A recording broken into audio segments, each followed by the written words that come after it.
Acres of Diamonds by Russell H. Conwell. Part 1. The Hidden Treasure Beneath Your Feet. What if the riches you've been chasing all your life were already beneath you? What if every prayer for success, every longing for a better tomorrow was answered long ago? Not in a faraway land, but right where you stand. This is the message at the heart of Acres of Diamonds. It's a whisper across generations, a call to stop searching for your fortune elsewhere, and to open your eyes to the diamonds beneath your own feet. Russell Conwell's story begins with a parable, one so simple and yet so profound it has echoed through time. A wealthy farmer, restless and discontent, hears tales of distant lands where diamonds flow like rivers.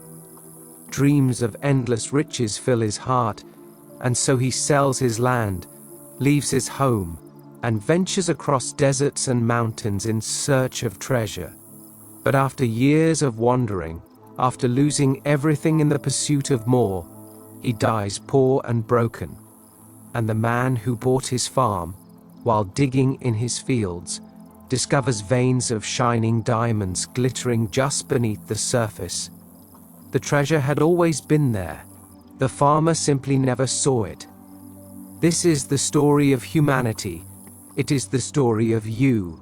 You search for purpose in distant tomorrows, for wealth in faraway opportunities, for happiness in someone else's life, while your own field, your own moment, hides the very diamonds you seek. Part 2. The Power of Perception. Conwell's message is not about greed, it's about awareness. It's about seeing with new eyes. He taught that true wealth, spiritual, material, and emotional, is born not from chasing new lands, but from cultivating what is already within your reach. You are surrounded by acres of potential, but most people never notice. They complain about their soil, envy the gardens of others, and miss the truth that their land is alive with possibility. You don't need to abandon your life to begin again. You need to awaken to the abundance that's already here. Opportunity doesn't live in foreign places, it lives in perception, in the ability to see value where others see routine. Your mind is the lens.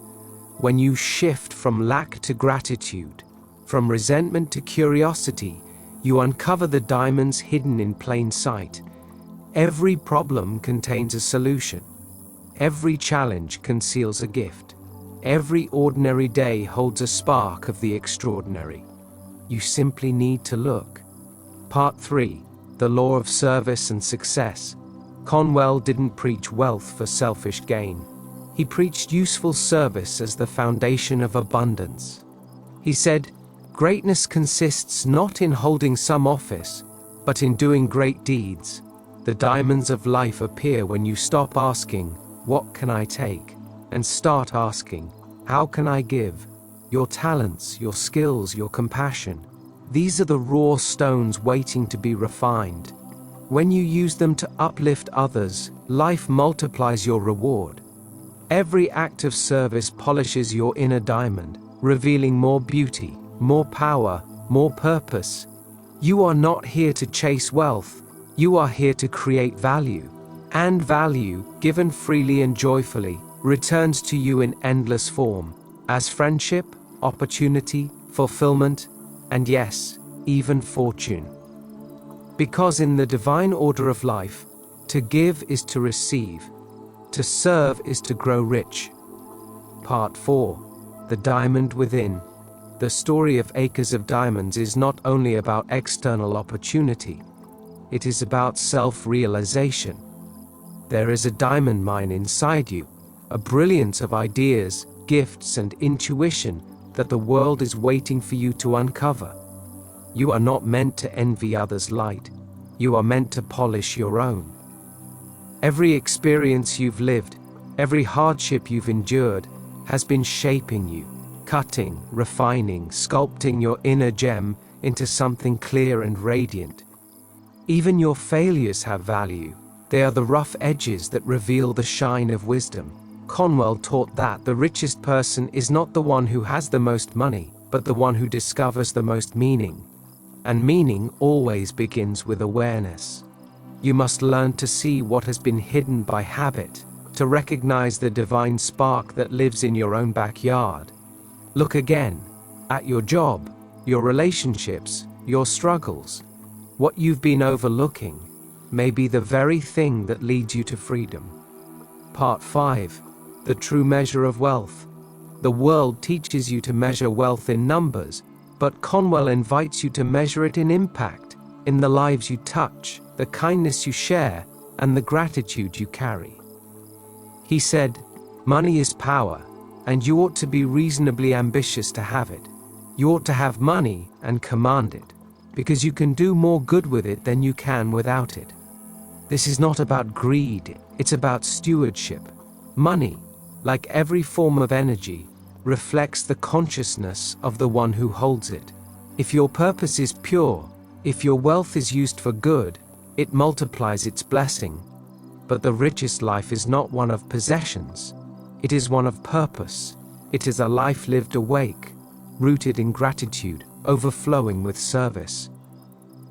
True wealth is not what you store in the bank, but what you pour into the world.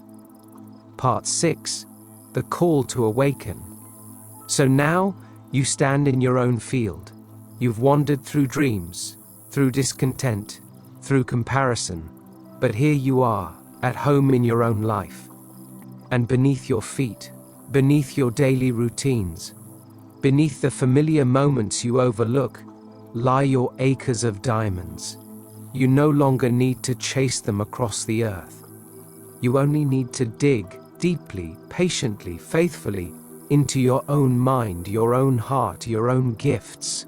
The wealth you seek is not far away, it is within you, around you, waiting for your awareness. Every day, you have a choice to live in blindness or in vision, in complaint or in gratitude, in fear or in faith. When you choose gratitude, your eyes open to miracles. When you choose faith, the soil of your life begins to sparkle. Your field becomes holy ground. Your work becomes sacred. Your heart becomes a mine of light. Part 7. The eternal truth. Conwell's words are over a century old, but their truth is timeless. You are standing on treasure. The divine has placed you exactly where you need to be. The opportunities you seek are already woven into your path. The soil of your life is fertile, but you must till it, love it, believe in it. Stop running toward distant horizons. Look down, look within, look here. The diamonds are waiting. You don't need more land, you need more vision. And once your eyes awaken to the wealth in the ordinary, you'll understand what Conwell meant all along. That heaven hides itself in your daily work. That success is born of service, and that the greatest treasure is not found in the earth, but in the human spirit.